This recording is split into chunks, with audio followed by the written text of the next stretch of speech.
Nós já vimos algumas vezes os apoiadores daquele candidato aí que está concorrendo à reeleição falando dos riscos que seriam para a economia brasileira com o retorno da esquerda ao poder, e aí usam exemplos de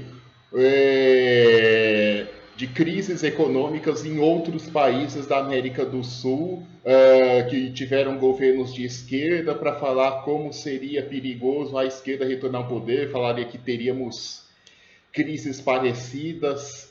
E aí eles usam como exemplos alguns países como Argentina, Venezuela, Argentina, Venezuela, Argentina, Venezuela, porque só tem esses dois países de exemplo mesmo. Parece que, assim, de acordo com o conhecimento de geografia desse tipo de gente, parece que os únicos países da América do Sul são Brasil, Argentina e Venezuela. Eu não sei nem como eles explicariam por que as eliminatórias para a Copa do Mundo da Conmebol, que é a da América do Sul, dura tanto tempo.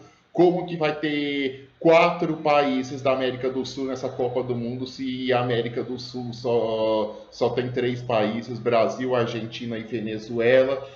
Então, para fornecer um pouco de esclarecimento nesse meio de ignorância difundido aí na atual campanha eleitoral, falar um pouco de experiências de outros países da América do Sul que tiveram governos de esquerda tiveram um cenário na economia bem diferente daquilo que acontece na Argentina e na Venezuela. Bom, vamos começar com o Uruguai. Foi um exemplo bem sucedido de governos de esquerda. Houve 3 mandatos da Frente Ampla, começando com o Tabaré Vázquez, que foi eleito para um mandato de 5 anos em 2004.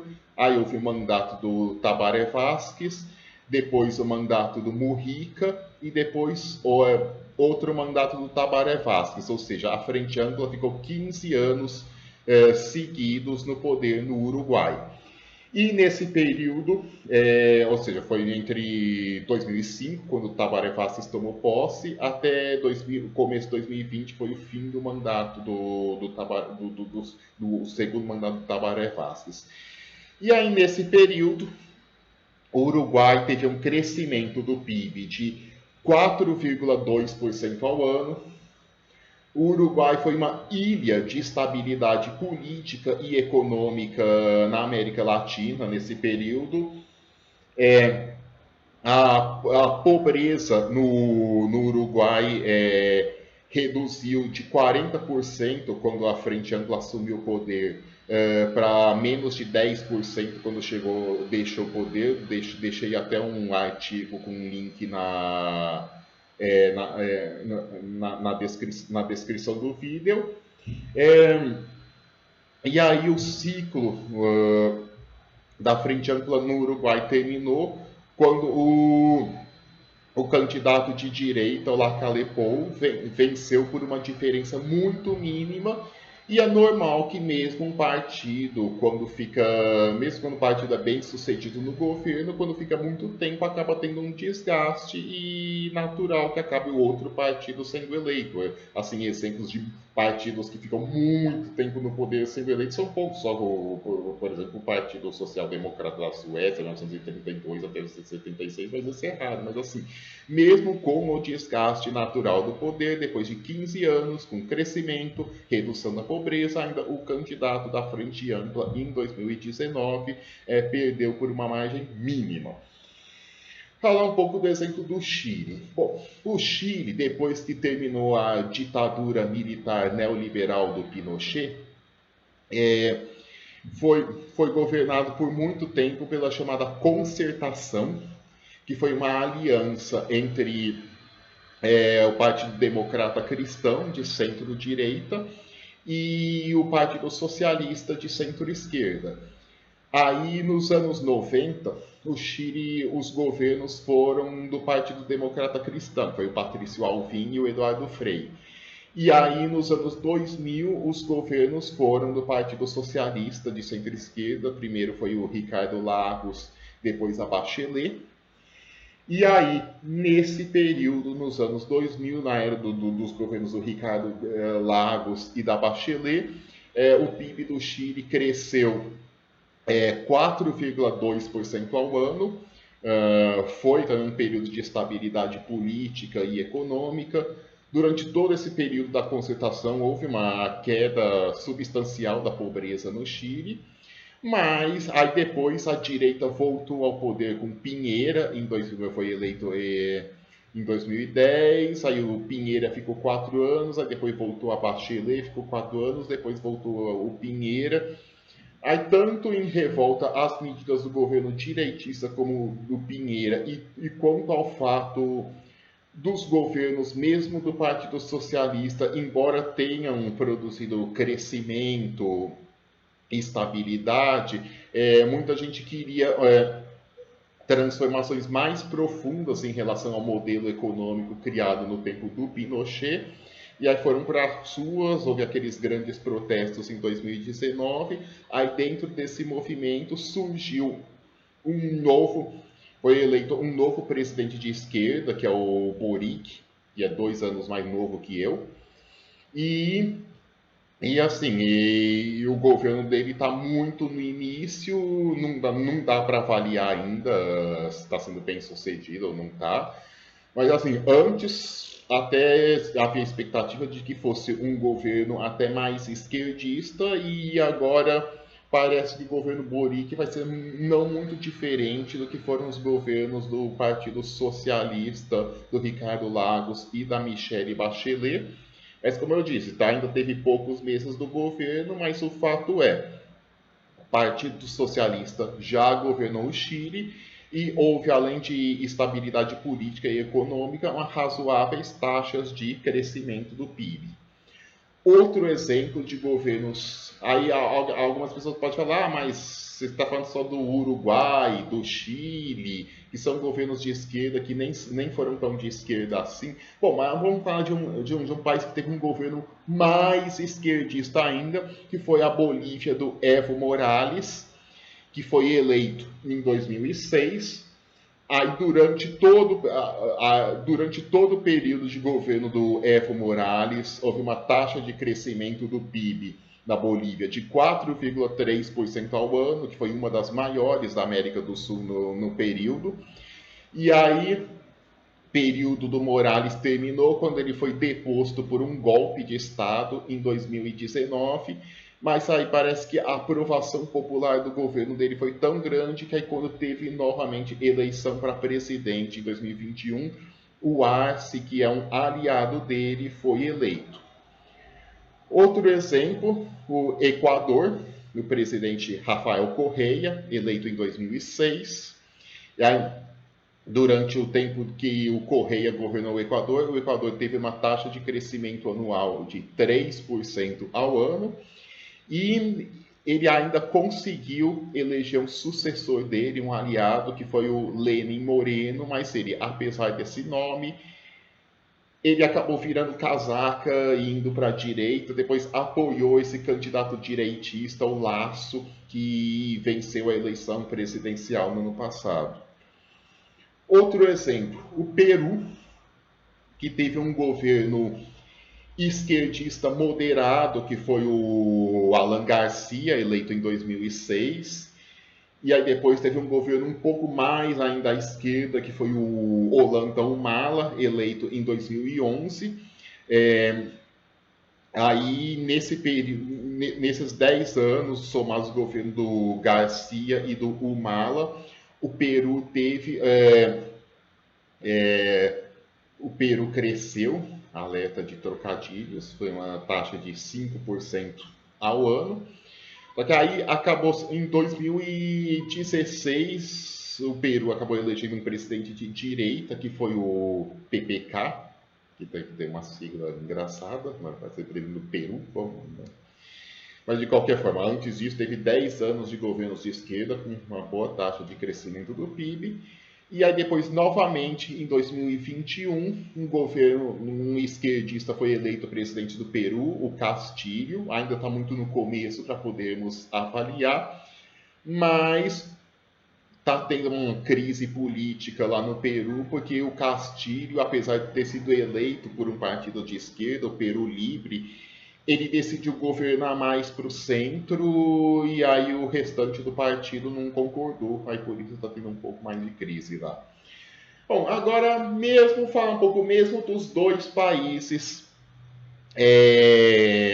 que são utilizados como exemplo das catástrofes produzidas por governos de esquerda na América do Sul, que são a Argentina e a Venezuela. Bom, no tempo do Néstor Kirchner, a Argentina teve uma das maiores taxas de crescimento do PIB da América do Sul, que foi o momento de bonança dos commodities nos anos 2000, crescimento da Ásia, tudo. Mas tem que reconhecer, o governo do Néstor Kirchner conseguiu conciliar crescimento com responsabilidade fiscal. Além de ter crescimento, houve, sem fazer déficit público, foi feito um ajuste fiscal no início, tudo. E aí sim, os problemas mais graves da Argentina começaram no segundo mandato da Cristina Kirchner. Sim, realmente ela cometeu muitos erros, sim, mas não foi. Aí tem uma crise que se prolongou até os dias atuais, quando ela atualmente é vice-presidente e o presidente atual é o Alberto Fernandes, do mesmo partido que ela. Mas não podemos esquecer que nesse meio de tempo houve 4 anos de governo neoliberal do Macri, que ele foi eleito em 2015 e aí ficou até 2019 no poder. E a Argentina não teve nenhuma luz no fim do túnel nesses 4 anos de Macri. O PIB da Argentina em 2019 era menor do que o PIB da Argentina em 2015. Houve até uma entrevista do Joseph Stiglitz falando das bobagens que o Macri fez, como, por exemplo, esperar confiar demais não usou esses termos, mas assim, que ele dizia que o Macri confiou demais na fadinha da confiança, de achar que é só fazer o discurso neoliberal que o capital entra, e não é bem assim. Ele também cortou os impostos, o Macri também cortou os impostos de exportação, aí isso tanto contribui para reduzir as receitas do Estado, quanto para aumentar o preço da comida e, consequentemente, a fome da população. Ou seja, de fato, sim, houve um governo de esquerda que cometeu erros na gestão da economia, a Cristina Kirchner, houve uma crise prolongada na Argentina, mas não podemos esquecer que nesse meio de tempo houve 4 anos de governo neoliberal que nada fez para reverter a situação.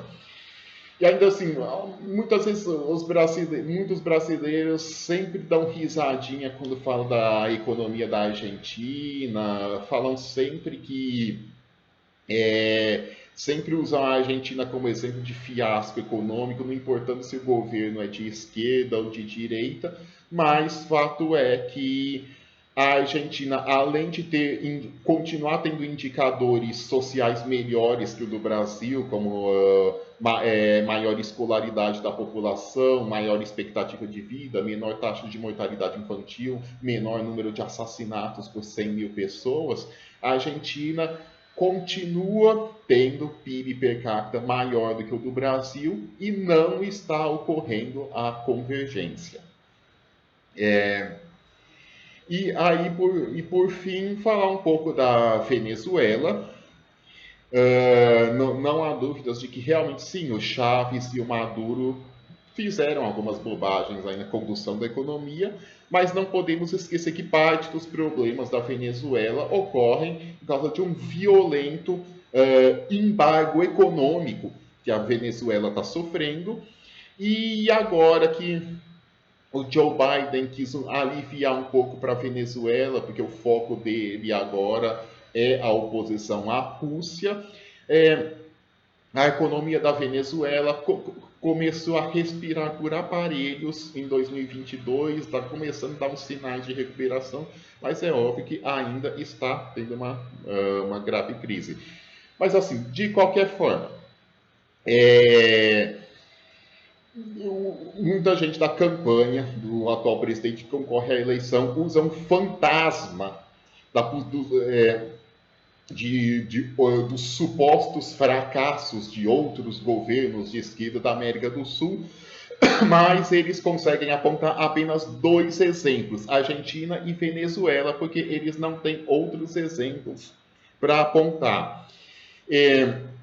E aí, por isso, essa tremenda ignorância, tanto em geografia quanto em economia, acaba sendo uma grande irresponsabilidade, porque ajuda a fazer um discurso favorável à reeleição de um governo que até hoje, até 2022, não conseguiu levar de volta o PIB per capita que estava no Brasil no tempo que o Guido Mantega saiu, que foi maior patamar de PIB per capita que o Brasil já teve. Foi um período que no quadriênio 2019, 2020, 2021, 2022, o Brasil teve uma taxa de crescimento do PIB abaixo da média mundial, então por isso não dá para